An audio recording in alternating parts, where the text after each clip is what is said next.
I'm gonna take a deep breath. I'm gonna hold my head up. I'm gonna put my shoulders back and look you straight in the eye.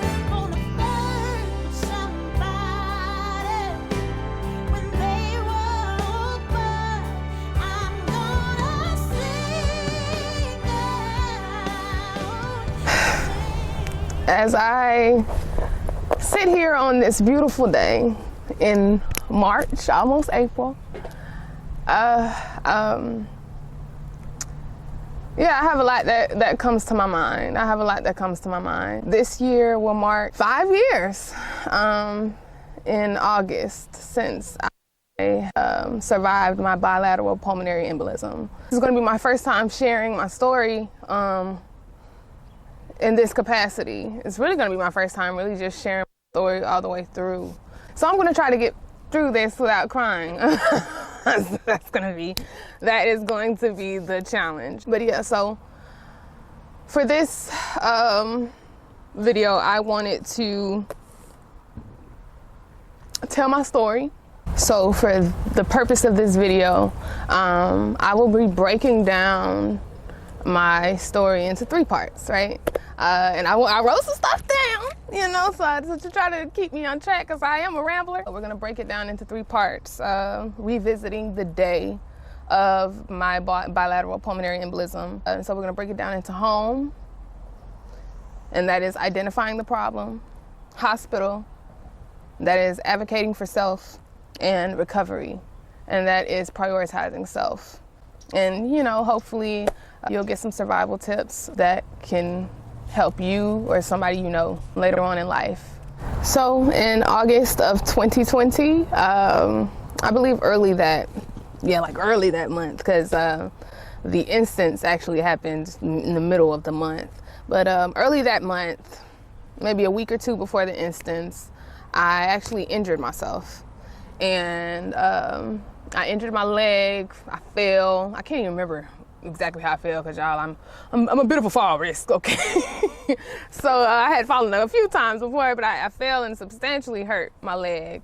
And that is kind of where everything began. As a child, my mom would always tell me to just be very careful about any injuries that I had, but specifically when I injured my leg. And she told me that because my father passed away of a pulmonary embolism when he was 29. And he went into the ER and, you know, let him know that his leg was bothering him.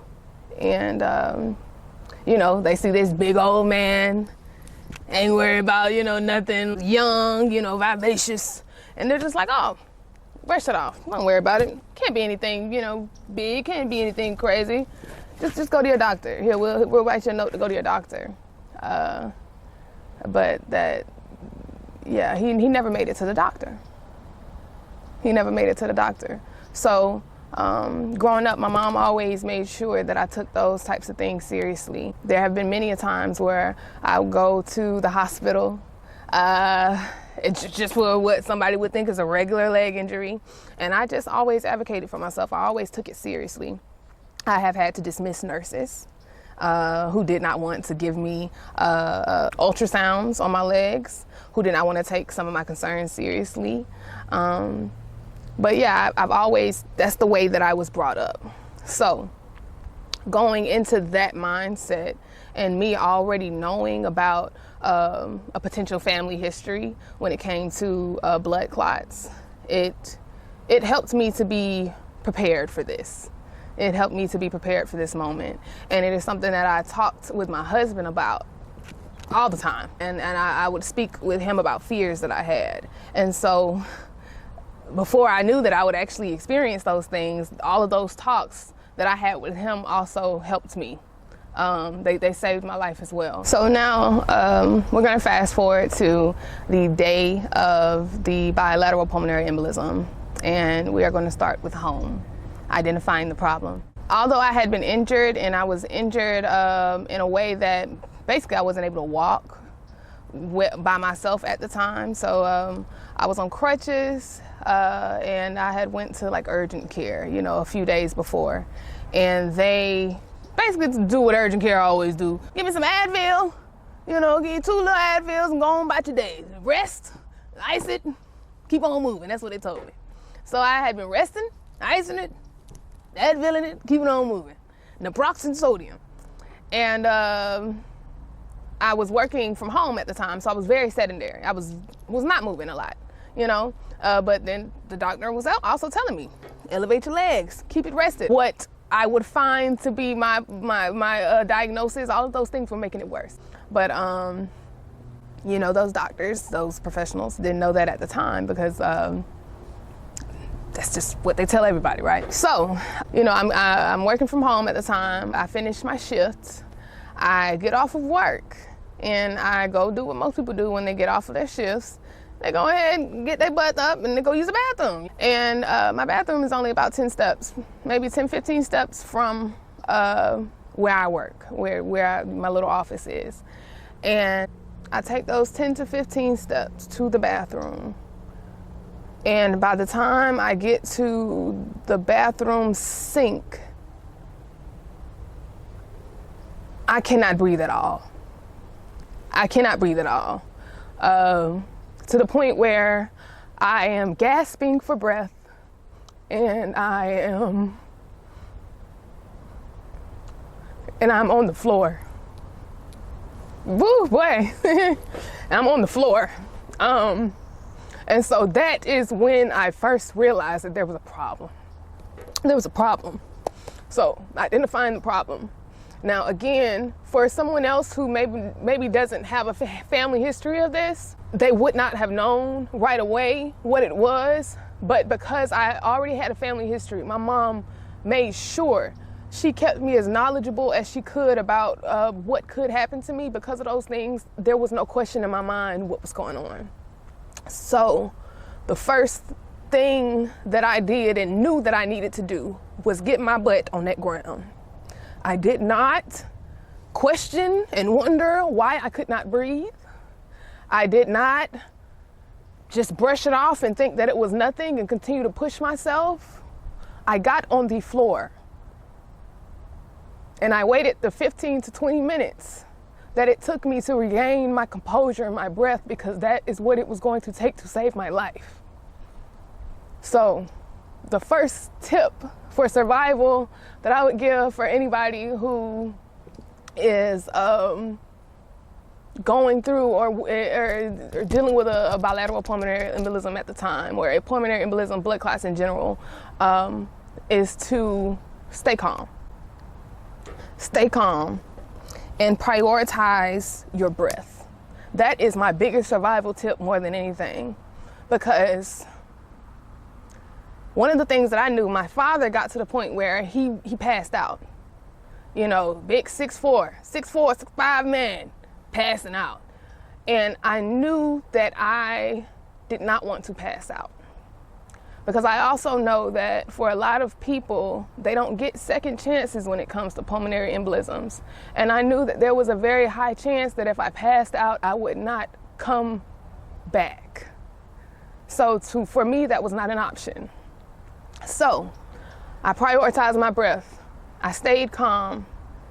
And once I gained my composure, I called out to my husband, who, thank God, was actually home. And I also know that that is not necessarily something that a lot of people will always have. I was not home by myself. But I once I regained my composure, I called out to my husband. I got his attention. I let him know, baby, I think I'm having a pulmonary embolism. And I called my mother, because that's the only thing I could think of. Everybody's like, well, call 911. Now, survival tip for you, please call 911 first. But for me, I lived down the street from the hospital, so I was like, 9 times out of 10, I get there quicker, you know, and my husband was there. So I just wanted to make sure that I wasn't tripping. So I called my mom. She could hear the labored breathing, and I asked her what were the symptoms that my dad had, you know, before he passed. And she told me what the symptoms were, and I nodded, and I was like, yeah, I think we're having a pulmonary embolism. I think I'm having a pulmonary embolism. And at that point, everything became very real.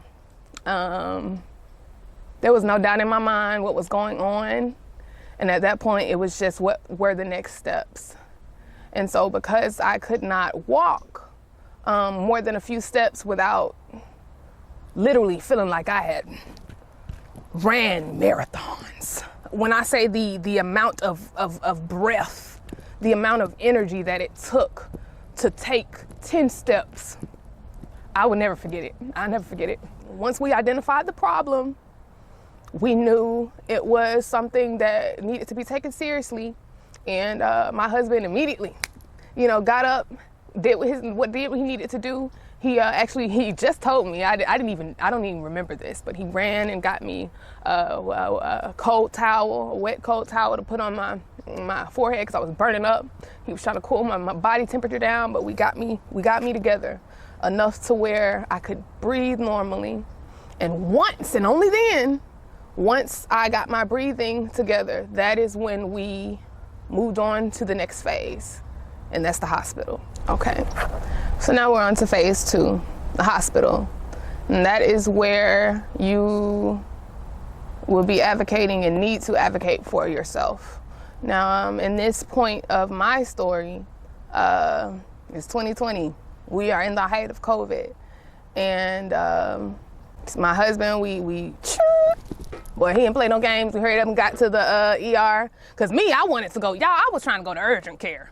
I was like, something in my mind, like I knew I was having a bilateral pulmonary embolism, but at the same time, my brain was like, nah, it ain't that serious, and you don't want to, you don't want them type of hospital bills for something that ain't that serious. And so a part of me was wanting to brush off the what it was. I'm so glad that my husband did not allow for that to happen, because again, I don't know if I would be here. So second tip, take yourself seriously.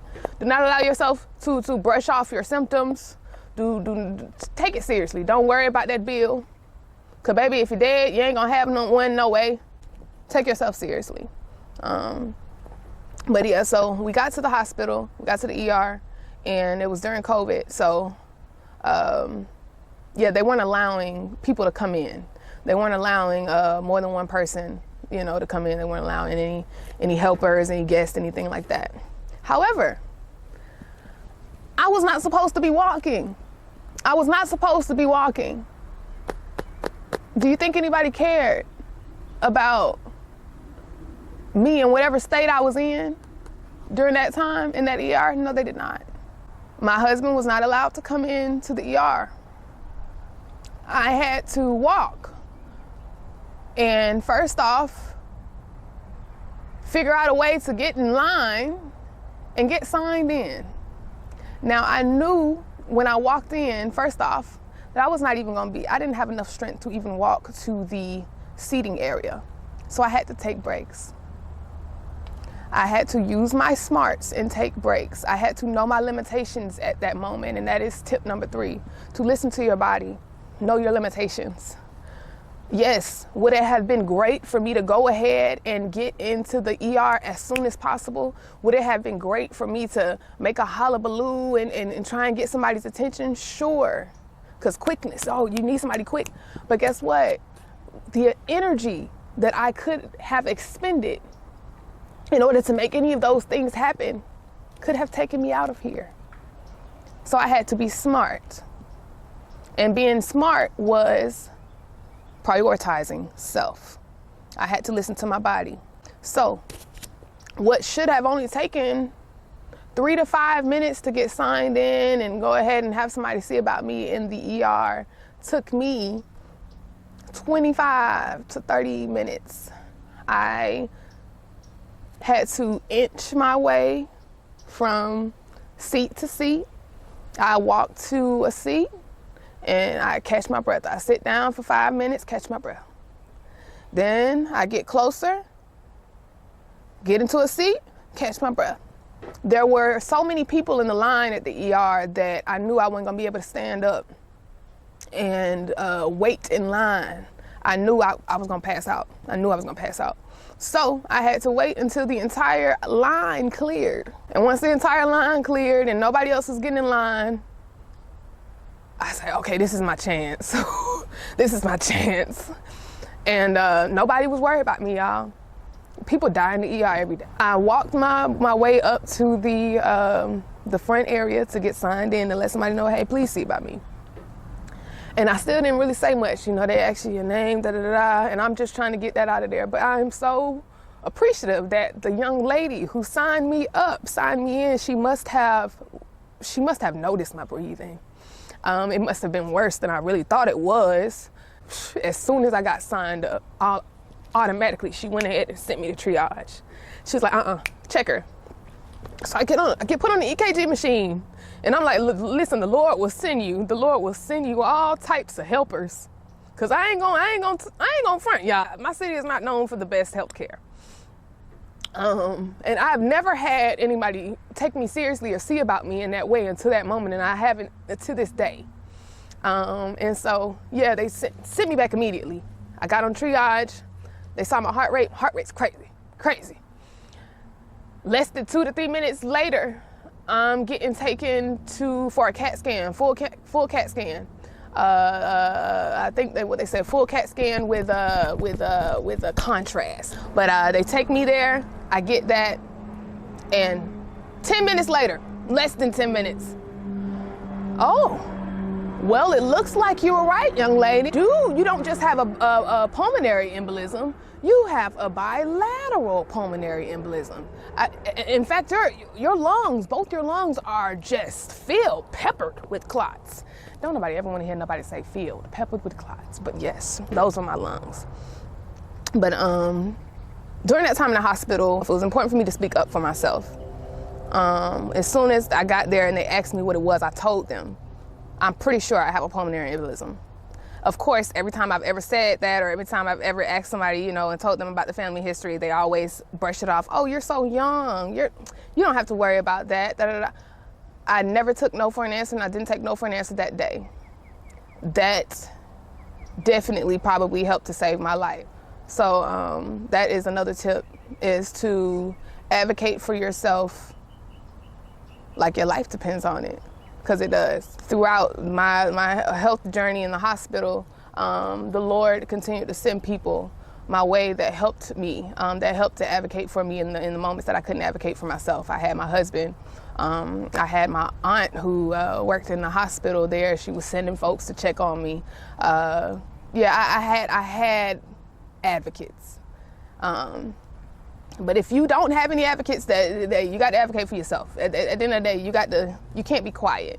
But you can't be quiet and wait for doctors to find something for you, because not all of them will.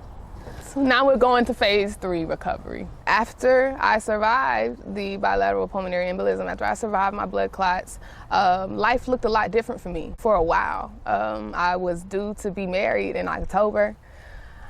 And there I was, just a month and a half out, and I was like, baby, I don't even know if I'm gonna have the energy to walk down the aisle. So for me, the recovery was where I found really the new version of myself. That's where I found who I am now, honestly, during the recovery process. And for the first time in my life, I had to prioritize me. I couldn't prioritize anybody else and what they had going on. I couldn't worry about anybody else. I had to worry about myself, and that was the first time that I ever really had that, especially at such a young age. I was 26. So yeah, I had to, and recovery, what that looked like for me was basically getting cardiovascular health up. My heart was affected with the blood clots. So basically, by the time they found it, one side of my heart had already started to shut down. And so what that meant was I really couldn't, I was very weak. And so I had to learn to take care of myself and love myself and prioritize routines, which I still am doing today. One of the biggest recovery tips I could come with is to prioritize self, but also prioritize your cardiovascular health. One thing I did, we went and got a gym membership, And baby, we was in that gym every day, okay? What blood clots? Blood clots still in there, baby. They still in there. They dissolving, and then I'm on the elliptical. That was my machine of choice because it was the lowest impact cardiovascular machine that I could find. But when I say it got me right, it got me right. I went from being able, I think I was only able to be on the elliptical for maybe 2 to 3 minutes the first time I got on there. By the time I ended my little bout in the gym and started just doing home workouts, I was able to be on the elliptical for about 45 minutes. So, yeah, anybody who's trying to recover from anything, I would totally tell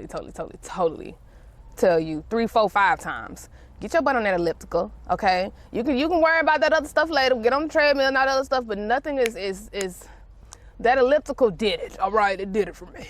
I could no longer use any pain relievers other than acetaminophen. Now that's one thing I did not know. Acetaminophen is one of the only pain relievers that does not cause the blood to clot or get thicker. Naproxen sodium does that. That is, I want to say, is that Aleve or Advil is one of those. So that's why I can no longer, use those. Yeah, some other things that have changed for me recovery-wise. Tobacco is a full no. And I mean tobacco of any kind. I remember, it's not as bad now, but I still kind of stay away from anybody if I see anybody even light a cigarette. But I remember in the beginning, if somebody even just lit a cigarette around me and I was around it for 30 seconds to a minute, I'd have chest pains for hours.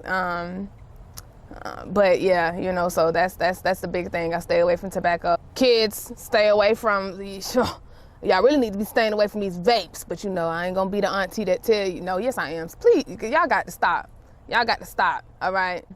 I'm pretty sure that vapes for me during that time was one of the catalysts for my blood clots in general. I used to vape pretty regularly while I was on the phones. But that's neither here nor there. Another recovery thing for me, I've never had blood pressure issues. But once everything hit the fan, yeah, my blood pressure is something that I take seriously now. Now it's pretty good now. It's pretty good. I've gotten it back to where it needs to be. But for a while, they would talk about putting your girl on high blood pressure medication. I was like, what? I ain't even 30. So yeah, there's that. So there's been substantial lifestyle changes that I have had to find and figure out for myself. But all of that just comes with cherishing life, in general. So yeah, those are just some of the recovery things that I've had since, having a blood clot. So I did get through this without crying, all right? You almost got me a few times, but I got through this without crying. So let's recap on those survival tips. Survival tip 1, call 911 immediately, okay? If you feel that you are having blood clots or going through a pulmonary embolism or anything like that, if you can't breathe, baby, call 911. Don't let anybody brush you off. Don't take no for an answer. 2, listen to your body. Do not try to push yourself. If you are literally having a hard time breathing, if you don't don't be like, oh, what's this? I'm tripping, and keep moving. No, stop right then. Listen to your body. Another tip, stay calm, because your life does depend on it. Stay calm no matter what's going on. If you have the option to stay sedentary, to preserve your breathing and your heart rate, do so. Don't walk, don't run, don't do anything strenuous at this time. It's not the time. Survival is your only priority. And of course, refrain from taking pain relievers that can cause or worse, clotting. And for me and for most, that usually means acetaminophen only, okay? Tylenol, that is all. This has been a long time coming, It'll be 5 years this year. I don't know if I shared my story as eloquently as I would have wanted it to be shared, but I hope that it gets to who it needs to get to. I hope that it helps anybody that it can help. Knowledge of blood clots and pulmonary embolism is literally what saved my life. Had my mom not taught me about this for all of these years, I would not be alive. So I know knowledge is power. So this is my way of ending March, my birthday month, and Blood Clot Awareness Month. If you or someone you know has been affected by blood clots at any point, I'd love for you to share your story, comment, give us some tips that you may have had. I honestly haven't met too many other people out there that have survived them, and it would be awesome to kind of just, say, hey y'all, we survivors out here. But yeah, this is me, Justice Niara, signing off. Stop the clot.